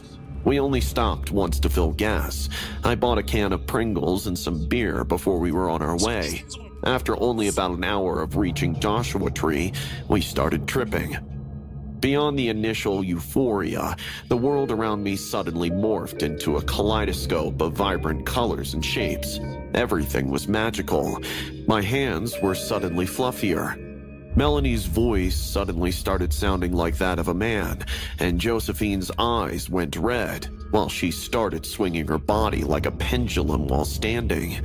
It was fun, until the munchies hit us like a freight train. Josephine rummaged through our supplies only to discover that our snacks were missing. We looked as well, but all that I could see were vibrant red skies and waves in the distance, which were getting bigger. Panic set in as we realized that the only thing left was a single can of Pringles in the car. It wasn't enough. Josephine? Where did you put the snacks? Josephine's eyes widened, her pupils dilated. She stared at me blankly, and I could see her grip on reality slipping. I thought you had them, Adele. A wave of annoyance surged through me. My voice took on an accusatory edge. You were in charge of the snacks. The tension in the air thickened. Melanie and Claire sat quietly, their eyes darting between Josephine and me, sensing the brewing storm. Josephine's face twisted in a mix of hallucinations and anger. The drugs had heightened all of our emotions, and I could see Josephine's mental stability teetering on the edge. Don't blame this on me. Like you're always so perfect. Adele, so damn perfect. What are you even talking about? They're picking you for the Gucci campaign, bitch. Tony thinks I lost the X Factor. Can you imagine? Dropping me, a literal legend, for you. Bitch, you can't even model. Before I could react, she suddenly lunged at me. She snatched the can of Pringles, her eyes wild, and started bashing it against my head. I fell to the ground, dazed. Get off me, you lunatic! The desert spun around me, my vision blurring. I could hear Melanie and Claire shouting, but their voices seemed distant, like echoes in a canyon. Josephine continued her assault, her hands clawing at my face. I felt her nails dig into my skin, ripping and tearing. Blood ran down my cheeks, mixing with my tears. Stop! Josephine, please! But she was lost in her own world, her actions fueled by a dangerous mix of drugs and latent rage. As I struggled, the world shifted. My hallucinations morphed Josephine's face into that of a Pringles mascot, a twisted caricature grinning down at me with malevolent glee. No, this isn't real. But the pain was real. The terror was real. I fought back, trying to push her off, but she was relentless. She grabbed a rock, raising it high above her head. I closed my eyes, bracing for the impact. In a surge of adrenaline, Melanie and Claire managed to pull her off me. I gasped for air, my body trembling. They dragged her to the car, shoving her inside. Josephine screamed and thrashed, but they managed to tie her to the seatbelt, securing her in place. Adele? Are you okay? I nodded weakly, my head throbbing, my vision still hazy. Blood dripped from the wounds on my face. We need to wait until she calms down. We sat in silence, the only sound Josephine's ragged breathing and the distant call of coyotes. Slowly, the effects of the drugs began to wear off. Josephine slumped in the seat. The mushrooms must have triggered something in her. We need to get help. The desert, which had seemed so enchanting hours before, now felt ominous and foreboding. I knew that I had to see a doctor soon, praying that Josephine's attack wouldn't leave scarring on my face. That is when my eyes fell on the seat next to Josephine. There, partially hidden under a blanket, was the bag of snacks we had been searching for. A tear escaped my eye as I got in the car and we left. I'm trying to think about like my mental space right now. Cause what the actual fuck did I just watch? I've never heard Pringles being brought up so much. Yo, that's crazy. Okay, well, on to the next one. I'm not gonna lie, I actually like his stories, even though they're about some bullshit. They were actually kind of fire. And since it's Halloween and it's Fright Nights, and we got Halloween in like what, 3-4 days? Thursday? Well, I haven't even ordered my costume, bro. That shit is crazy. I'm so behind right now. It's not even funny. But we got 3 true Halloween horror stories animated. So Halloween night has always been just another date on the calendar for me. While people partied in ridiculous costumes, I was at my office, huddled over a dimly lit screen. Fixing code was my life, and that night was no different. So, when Julian, my coworker, called about a file crash, I didn't think twice before heading in to fix it. By the time I was done, it was close to 1:30 a.m. The streets were deathly quiet, while the moon was a merely cold, distant eye overhead. I was so damn tired that all I could think about was getting home, taking a long shower, and crashing into bed. 15 minutes, that's all it would have taken. The night air was heavy and still as I drove through the empty roads. Totally normal. But as I passed an old, almost forgotten bus stop, I saw her. A girl that's a tough costume. Under the flickering streetlight. That's tough. She was dressed like Samara from The Ring. Pale skin, dark hair hanging in wet clumps over her face. Oh my God, she couldn't have been older than 14, standing there all alone in the dead of night. I pulled over and rolled down the window. "Hey, you need a ride?" I called out. She turned slowly, her face still hidden beneath the curtain of hair. For a moment, I hesitated. What if she took me for a creep and rang the cops? But then she nodded timidly. Thanks. She slid into the passenger seat. Suddenly, a pungent odor like damp earth and something else, something rotten, filled the interior. I tried not to gag and blamed it on her overzealous Halloween costume. You really went for the looks, didn't you? I giggled, trying to lighten the mood. Her skin was an eerie shade of gray, mottled and blotchy, as if she'd been underwater for far too long. The attention to detail was disturbing. Yeah, she got a schnauzer. It wasn't until we drove across the bridge that she spoke.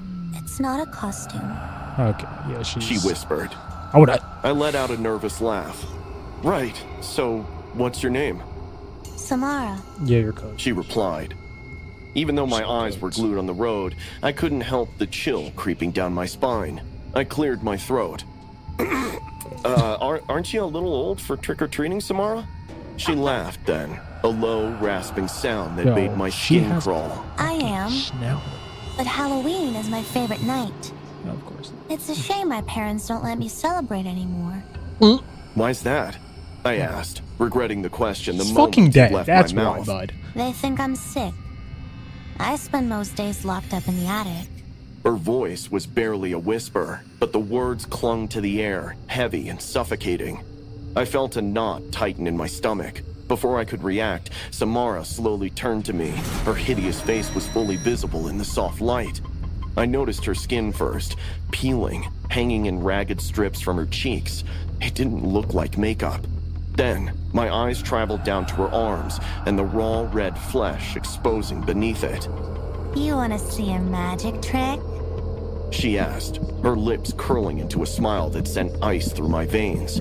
Before I could respond, she reached up and peeled a patch of skin from her face. It came off in one sickening tear, revealing more of that oozing crimson flesh. I had never slammed on the brakes like that before. What the hell is wrong with you? Yeah, I would have just I stopped shouted, but she just laughed, started Yeah, I pulling would've at drove. more patches of skin, ripping it from her neck, her arms, her scalp, everywhere. Blood dripped onto her lap, and the smell, oh God, the smell, thick and putrid, filled the air. I couldn't breathe. My vision blurred. My hands Nigga, I would've jumped out the trembled as I car. fumbled for the door handle. The air was thick, choking me, and that laughter, it wouldn't stop. I threw myself out of the car, my feet stumbling as I broke into a run. I could hear my heart beating in my ears. I didn't look back. I couldn't. I don't know how long I ran, but eventually I found myself at a gas station. The harsh fluorescent lights felt like salvation. I staggered inside, breathless, as I tried explaining the incident to the clerk. In a second, the cops were informed. The officers arrived quickly, and when I explained what had happened, they exchanged looks that were to remain my nightmare for the rest of my life. They didn't think I was crazy, but their silence was almost verbal. They escorted me back to the car. I was still there, the engine idling softly, but the passenger seat was empty. Instead, an older couple was standing by the side of the road. Their faces were contorted with worry. The officer spoke to them briefly before turning to me. "Mr. Miller, this is Mr. and Mrs. Peterson," one of the cops said. "Their daughter, Mary, she's been missing since last week." I stared at the couple, my mind struggling to connect the dots. Mary? She's not well. Mrs. Peterson said, her voice trembling. She had a fever years ago. It did something to her skin. The bullying at school broke her irreparably. Mary thinks she's Samara. You know that girl from the horror movie, The Ring? Was drowned in a well for being weird and creepy. I felt the blood drain from my face. The girl, she wasn't some ghost. She was real. All of it. Everything she said, it was real. And it's even more twisted that she found similarities with the dead girl from the movie Ring.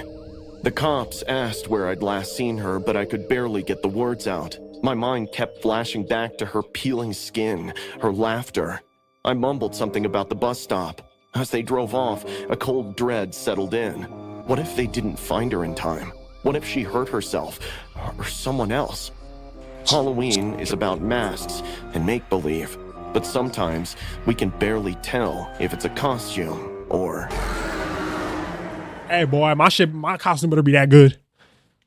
My heart Chop out. I'm gonna start skipped a chasing beat when niggas. I matched with Adam. His profile showed a charming smile, dark hair, and a hint of mystery. That nigga like Michael He was Jackson. new in town and looking to make connections. We hit it off immediately, sharing jokes and stories late into the night. Oh, that By nigga the got- way, oh, that nigga I got messaged. My uncle throws this incredible Halloween party every year. You should come. Adam replied, "Sounds fun. I'll be the guy in the classic sailor costume, white uniform, navy accents, and a simple black mask. Can't wait to meet you in person." It seemed odd to me how he was already ready with a costume, but since Halloween was approaching, I didn't think much of it. The night of the party arrived and my uncle's old house was alive with music and laughter. My uncle's place was always the highlight of the season, decked out in elaborate decorations that transformed it into a haunted mansion. I wore a flapper dress, complete with feathers and pearls, feeling like I'd stepped back into 1920s. As I mingled with friends, I spotted Adam across the room. The sailor costume suited him perfectly, and the black mask added an air of intrigue. He approached with a confident smile. Julia, I presume? Guilty as charged. Glad you could make it. We clicked instantly. He had a way of making me feel like we were the only two people in the crowded room. We danced to the upbeat music, and as we moved, he leaned in. You know, I could totally see you dressing up like a princess and dancing through these halls. I actually did that. Uncle's Halloween parties are always amazing. I couldn't see him, else I would have introduced you. He smiled mysteriously. You seem like someone who grew up with grand traditions. I giggled like a teen. Later, as the party buzzed around us, he suggested we find a quieter spot. Oh, this guy. He led me to my uncle's old study, a room filled with antique furniture and family heirlooms. The scent of aged books and polished wood surrounded us. I hadn't been in there for years. Adam picked up a vintage photograph from the mantelpiece. Is this you? I peered at the picture. It was me as a child sitting on the porch of this very house. It is. I didn't realize my uncle still had this out. Also, great eye. You've hardly changed. I was a child. You're still to me.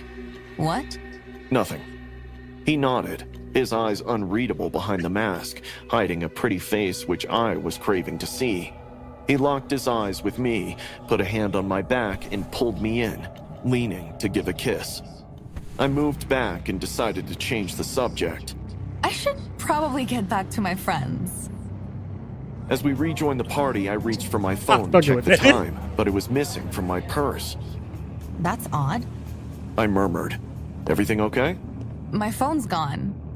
I must have left it somewhere. On your damn self. He reached into his pocket and handed it to me. Found this on your uncle's table. I took it slowly. Oh, thanks. Now I never realized I took it out. But doubt lingered. I excused myself. Maybe I just need something to drink. Adam handed me a glass from a nearby table, not letting me go. Here, try this. I hesitated. What is it? Just punch. Promise it'll make you feel better. I sipped own uncle's party? cautiously. The room felt warmer, the lights a bit too bright. Adam stayed close, his hands lightly touching my elbows. That's why you don't get people drinks, bro. I'm fine. I insisted, even though I wasn't sure. As the evening wore on, I couldn't shake the feeling that something was off. His voice, his mannerisms, they all seemed strangely familiar. I tried to recall if we'd met before, but my thoughts were muddled. Needing a moment alone, I slipped away to find the bathroom. On my way, I noticed a door ajar leading into a small storage room. Drawn by curiosity, I stepped inside. Stacked on shelves were boxes labeled with family names. One box in particular caught my eye. It had my mother's name on it. I opened it to find old photographs and letters. Among them was a picture that made my blood run cold. It was my uncle at a past Halloween party, wearing the exact sailor costume Adam had on. The white uniform, navy accents, and black mask. I stumbled back, memories flooding in. The way Adam knew about my childhood, the familiar gestures, his presence in the study surrounded by family mementos. Heart pounding, I rushed back to the party. I searched the crowd frantically but couldn't find him. Spotting my parents, I hurried over. Mom, Dad, I need to talk to you. They looked concerned. What is it, honey? I told them everything. Their faces paled. My father clenched his jaw. Are you sure? I nodded. He knew things. Personal things. And the costume. It's his.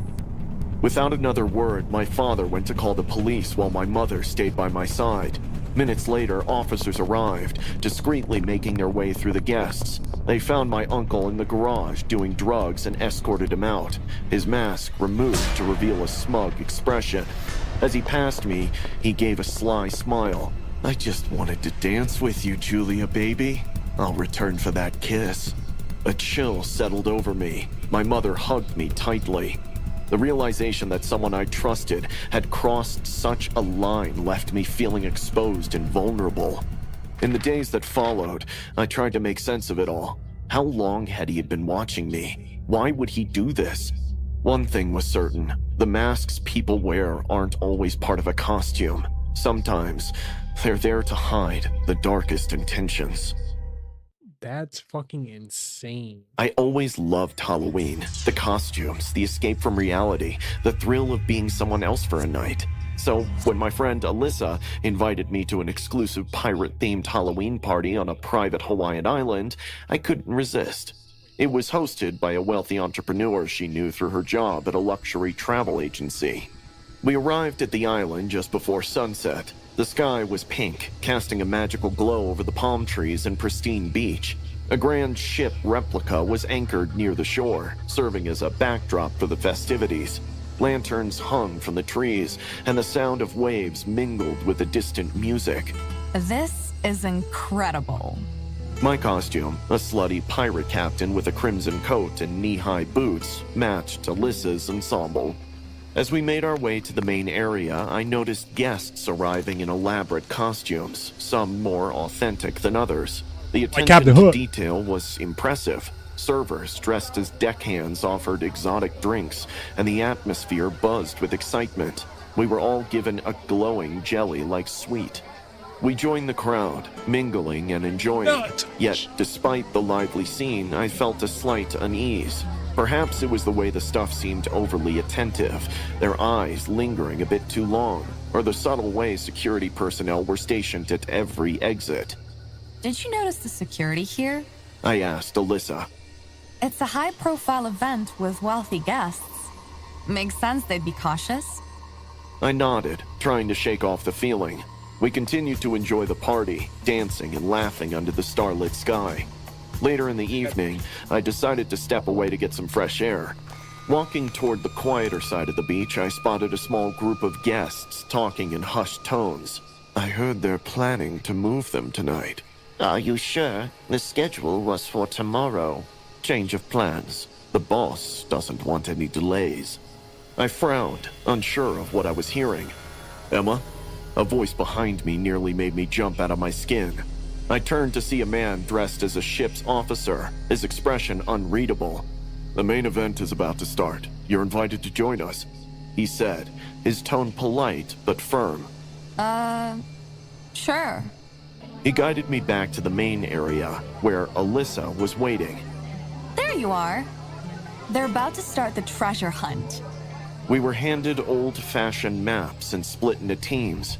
The objective was to find hidden clues leading to a grand prize. It seemed like fun, but the conversation I'd overheard nagged at me. As our group ventured into the dense foliage, the path became less defined. Does this seem off to you? I whispered to Alyssa. You're overthinking. It's part of the adventure. We reached a clearing where an old chest sat under a large tree. One of the team members eagerly opened it, revealing a note inside of treasure. Return to the ship for the final challenge, it read. Confused, we began to make our way back, but the path we'd taken was no longer there. The trees seemed denser, the way obscured. That's odd. I could have sworn we came this way. Our phones had no signal. Suddenly, someone shouted.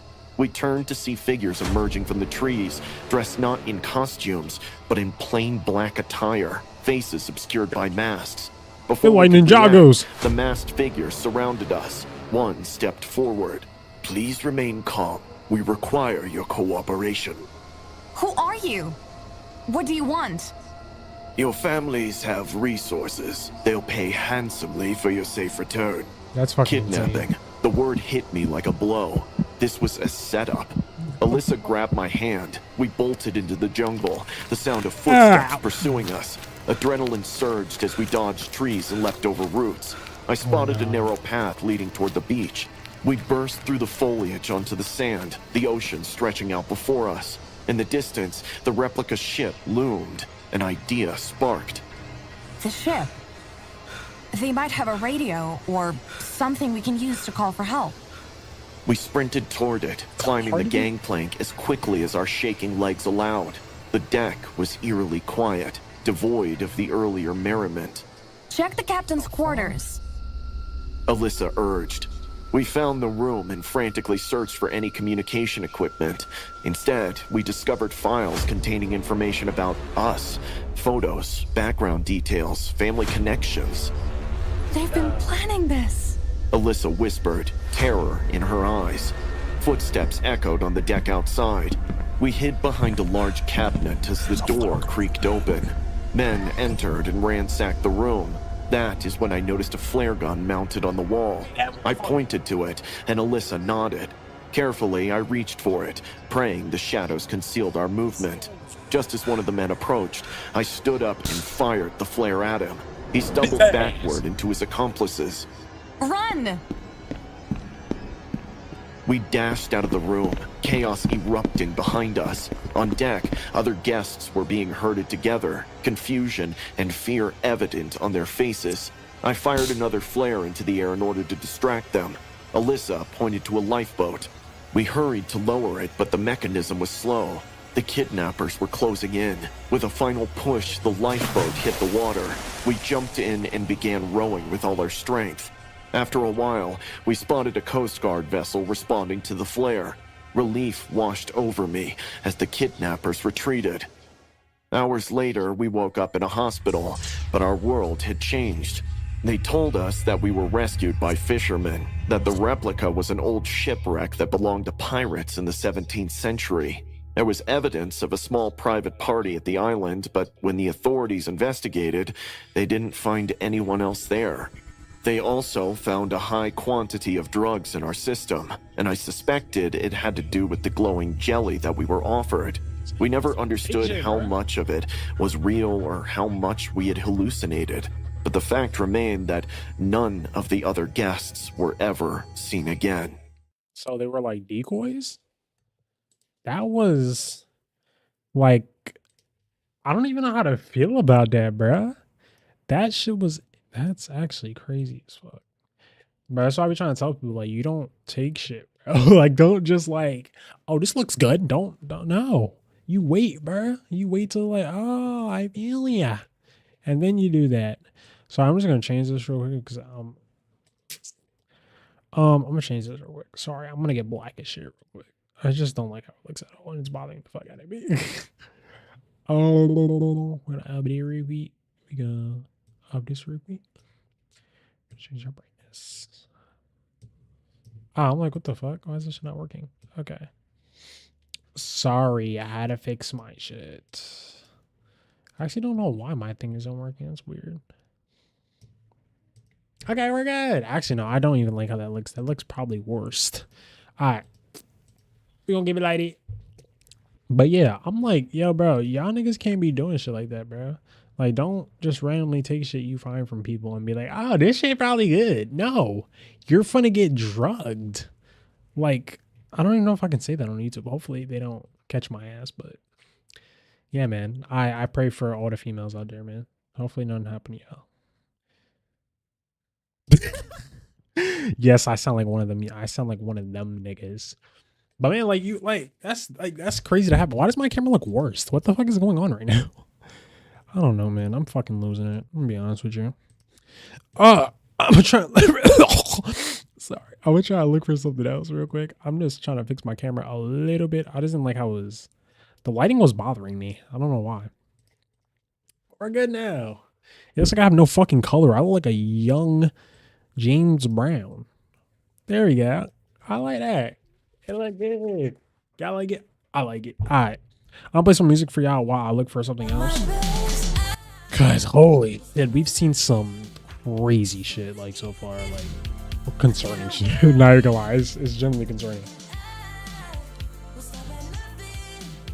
But I need to stop. I genuinely need to stop. Why is somebody knocking on my door like?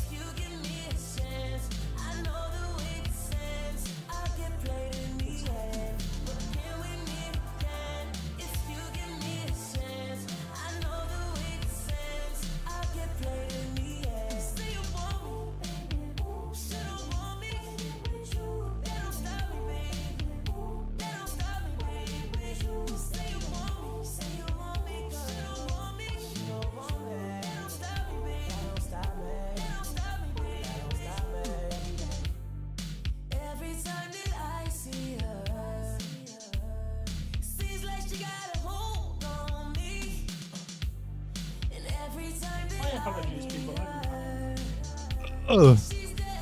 Horror stories animated. What? Oh. No, he was watching something. He said, what the fuck? Yeah, nah, it wasn't randomly. Next one we have. I'm not gonna lie, IMR been fucking cooking lately. I'm not gonna. He's been cooking with these shits, but I'm trying to think, like, what should we watch? Web horror? Yeah, web horror used to scar the fuck out of me. I'm not even gonna lie. I used to be so scared of it when I was younger. I was like, what if somebody try to, like, really come after me while I'm on my computer? Like, and they just trying to touch my butt. That's a scar. It's a scary thing to happen. All right, we gonna switch screens.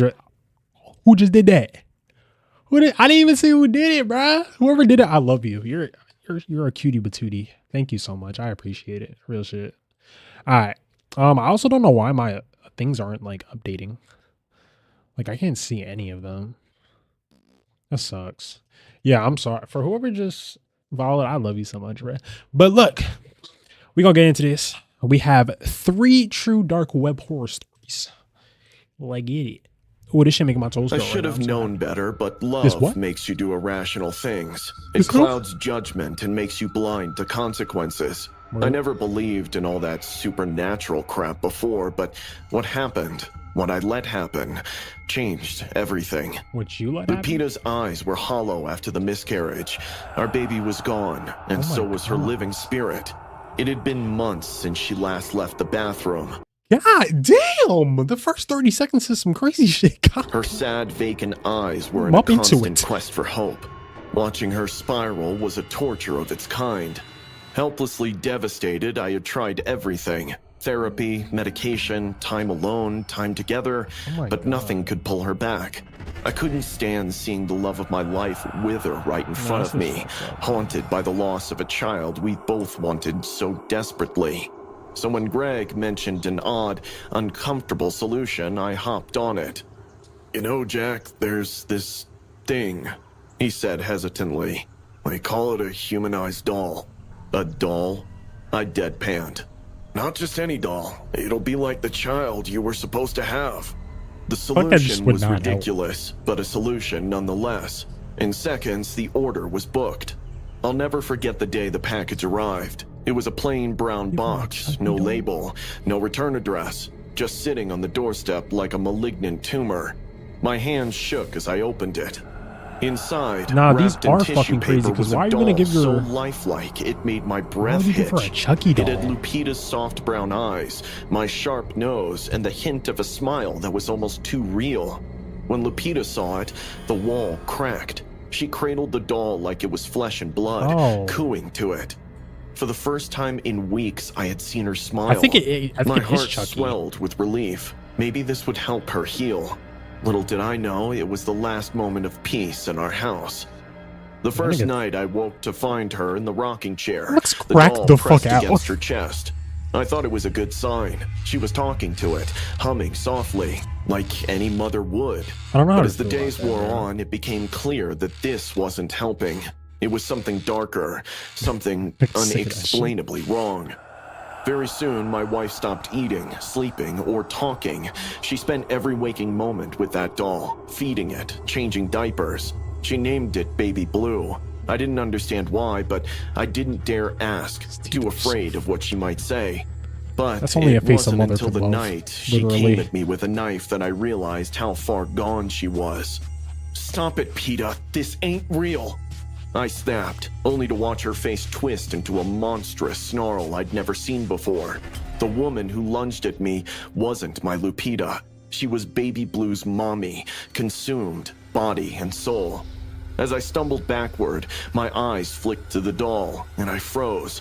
Baby Blue's glassy eyes seemed to shimmer with a dark intelligence, and its tiny mouth curled into a sinister grin. The room felt colder. Was she possessed? That afternoon, I decided to stay home and watch. Everything went smoothly until night fell. It must have been around 1 in the morning, and I had just drifted off to sleep when the fire alarm went off. I jolted awake to find the kitchen filled with smoke. Lupita had left a kettle on the stove and completely forgot about it. I'm sorry, I know this is so off topic right now, but her body proportions are fucking throwing me off right now. Why are her big toes so fucking big? God damn. He was Get it crying. together. He has been telling me I'm a bad mother. She cried, clutching baby Blue to her chest. My blood ran cold. The doll couldn't cry. It was impossible. But she insisted, her voice rising in pitch, growing hysterical. I tried to snap her out of it, yelling that the doll wasn't real, that it was all in her head, but she wouldn't listen. Her face went pale, and she passed out, cradling the doll like it was a real child. I rang the hospital, and help arrived. It might have been 4 in the morning when a strange noise filled the whole house. It was a sound that made my skin crawl, a faint, muffled cry like a baby. My heart pounded in my chest as I listened, holding my breath. It was coming from the nursery. My hands trembled as I pushed open the door, and there, in the dim light, I saw it. The doll was crying. I stared at it, horror-stricken, as the soft wailing sound filled the room. The doll's eyes, Lupita's eyes, glowed red, tiny pinpricks of light in the darkness. A cold sweat broke out on my forehead as I approached it. My heart raced as I picked it up, and the crying stopped abruptly.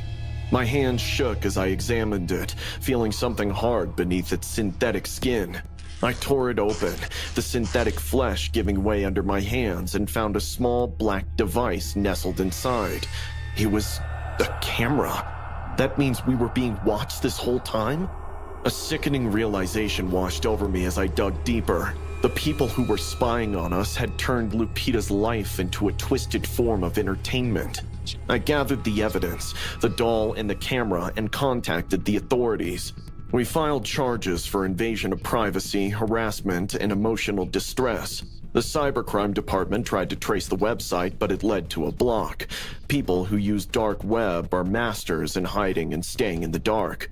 I was warned strictly for choosing to buy items from the illegal front of the internet. We changed house and phone numbers to stay away from further stalkers. Lupita is still undergoing psychiatric counseling to deal with the loss of our child and the trauma caused by that doll. All I have understood is that grief is the love which has nowhere to go, but we shouldn't let it decide our lives.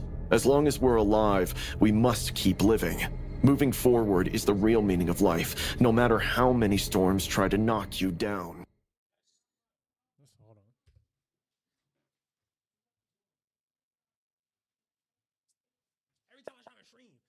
Come to my damn door. I can't even shoot my piece.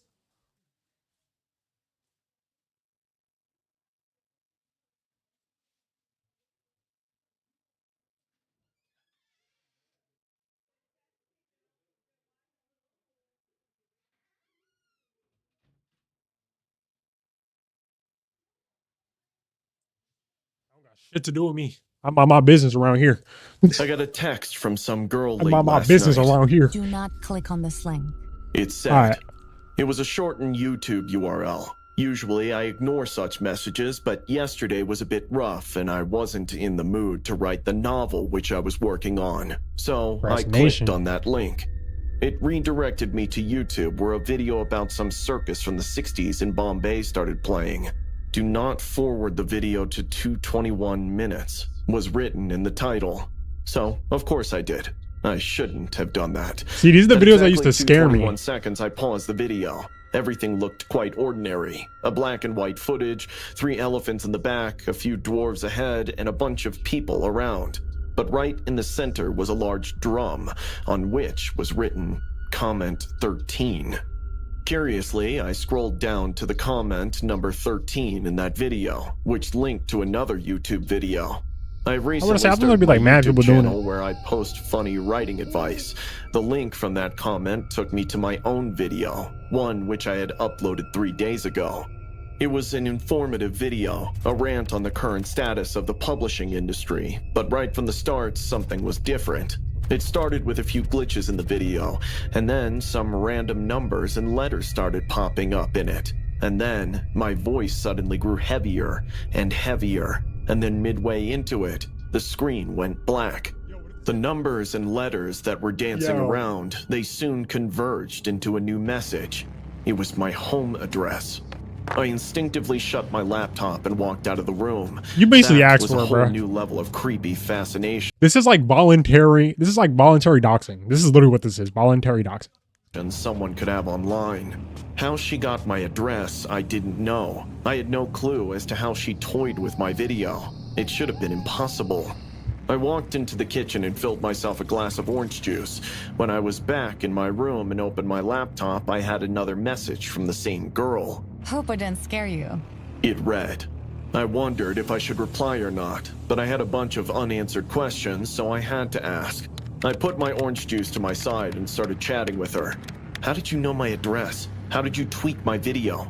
There was no reply for a few minutes, and then I got an image. A rather explicit image of a rather gorgeous woman with a rather voluptuous body. Long, dark hair, white tank top over yoga pants, shades. Screamed the complete Instagram it girl. What do you think about me? She texted next, but I couldn't get my eyes off her image, her top in particular. Not staring at the tatas, but there was a symbol in the center of her top which freaked the daylights out of me. It's a symbol I made for the purposes of my novel. The novel isn't published yet. Hell, it isn't even complete yet. I haven't even shared the draft with anyone at this point. Then how the hell did she know the exact symbol and even got it printed on her top? I lost it. I barely abuse girls, but this time my messages started and ended with swears. I need answers. Tell me the answers. Don't be afraid, babe. It's our little secret. The fuck it is? Did you hack my computer? I'll go to the police. Hack a computer? I barely even know how to work PowerPoint. How do you know my address? How did you get that symbol? I guessed. You guessed? Nostradamus just rolled in his grave. Tell me, who the hell are you and how are you doing this? I just want to be your friend, babe. Stop calling me that. Just answer my questions. I already told you the answer. This is beyond What? trolling. Where? This is beyond You trolling. didn't read the 13th comment on that YouTube video completely, did you? I was pissed off. I didn't Why should even I know continue? if it was a girl or some scamster who was trying to blackmail me. I went through the entire process again and landed at that circus video. Scrolled down furiously to the 13th comment. The last time I was at it, it just had the YouTube link to my tempered video. This time, there was a text. Don't scroll down to the 20th comment. I wondered how she was doing this. I scrolled down immediately to the 20th comment, which read, "Don't click on this link." Yeah, I nigga, you shouldn't have clicked on clicked that it. link and arrived at my own blog from 7 years ago, on Clicked it which again. there was a Wow. suggested edit now, which said, "Don't go into the edit logs of this blog." I rushed to the edit logs, would be just wanting this voluntary mystery to doxing. end, and it did. In the edit logs, a previous version of that answer existed, which just read this: "Thank you for the delicious orange juice." This is beyond trolling. This is beyond fucking trolling. This nigga's having a blast right now. I looked to my right. You got orange juice in your fridge, nigga? My glass of orange juice was empty, and I had not had a single drop of it. That looks like a single drop. Meeting Kelly felt like something out of a dream. A weird, dark dream, but a dream nonetheless. I've never been the type of guy who gets the girl. Hell, I've never even been the type of guy who talks to the girl. My comfort zone has always been behind a computer screen where I could control the conversation, where my awkwardness didn't show, and where I wasn't constantly reminded of how much of a loser I am. I wasn't looking for anything special when I stumbled into the dark web chat room. It was more out of boredom than anything else. But then I met Kelly. She was different from anyone I'd ever talked to. Confident, funny, and actually interested in what I had to say. She didn't just tolerate my nerdy ramblings, she engaged with them, made me feel like I mattered. For someone like me, who's always been a bit of a loner, that meant the world. Kelly wasn't perfect. She What's had up, her Lunar? issues just like I did. She told How me you doing, my about her brother? struggle with Sister? hair loss, Brother, sister? a condition My that made fault. her feel invisible and unattractive. She said no guy ever looked at her the way she wanted to be looked at. That hit me hard because I know what it felt like to be overlooked. Word. To feel like you don't matter. Word. We bonded over the shared feeling of not fitting It's a in. real nigga right and there. before long, I found myself falling for her. After weeks of late-night chats, we decided it was time to meet in person. We picked an abandoned children's park out in the middle of nowhere. It seemed perfect, a quiet, out-of-the-way spot where we could finally see each other without any pressure. I was nervous as hell, but I couldn't wait to see her. The park was even creepier than I'd imagined. The sun had just set, leaving everything in that dim, unsettling twilight where nothing feels quite real. I got there early, sat on a bench near an old, rusted swing set, and waited. The place was dead quiet, and with each passing minute, my nerves started to get the best of me. All right, my brothers, I'm gonna end stream right here. They got so much for coming through. I really do appreciate y'all. I'm sorry, I'm having some shit going on over here. I can't even stream right now, bro. It's some bullshit. But thank all y'all for coming. I appreciate it so much. Y'all some cool ass niggas. I love y'all. Peace. What? Did you leave home for him? What the fuck? What kind of freaky ass shit is that?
I'm a young nigga stacking up that pay, put on for the city, made it happen. Should've seen they face, they can't believe I did it. Started rapping, finally found a way. Now we got 7 figures. When people see me out, they just say, "Hey Ty, can I get a picture?" Before a nigga come around trying to play, they better reconsider. High boy, bro to keep that fire underneath this pillow. Made a way, did it on my own, ain't never need a nigga. I'm by my paper, if they ain't getting cash, then you won't see me talking money in my rhymes. I ain't promoting no violence. All these hoes on my body, I've been pimping like Scotty. She was playing hard to get, but I still got up inside it.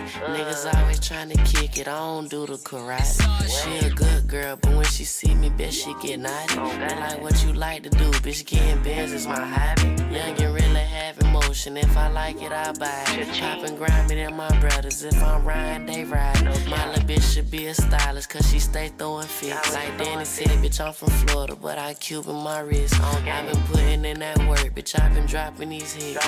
Now my dudes don't gotta work, because the son done got rich. I'm a young nigga, stacking up that pay, put on for the city, made it happen. Should've seen they face, they can't believe I did it. Started rapping, finally found a way, now we got 7 figures. When people see me out, they just say, "Hey, Ty, can I get a picture?" Before a nigga come around trying to play, they better reconsider. High boy, bro to keep that fire underneath this pillow. Made a way, did it on my own, ain't never need a nigga. I'm by my paper, if they ain't getting cash, then you won't see me talking money in my rhymes. I ain't promoting no violence. All these hoes on my body, I've been pimping like Scotty. She was playing hard to get, but I still got up inside it. Niggas always trying to kick it, I don't do the karate. She a good girl, but when she see me, bitch, she get naughty. They like what you like to do, bitch, getting bands is my hobby. Young and really have emotion, if I like it, I buy it. Poppin' grimy than my brothers, if I'm riding, they ride.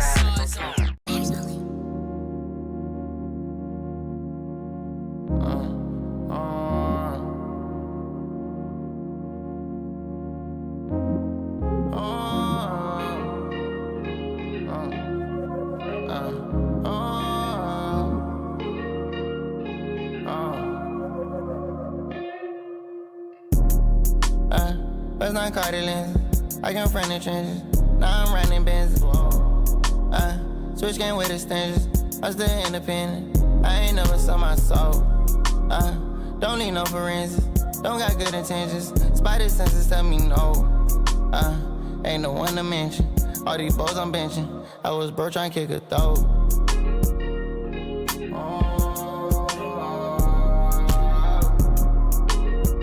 Oh, clean the streets and sweep them. Bet not lean no witness on me. Get us out the trenches, mama's either depending on me.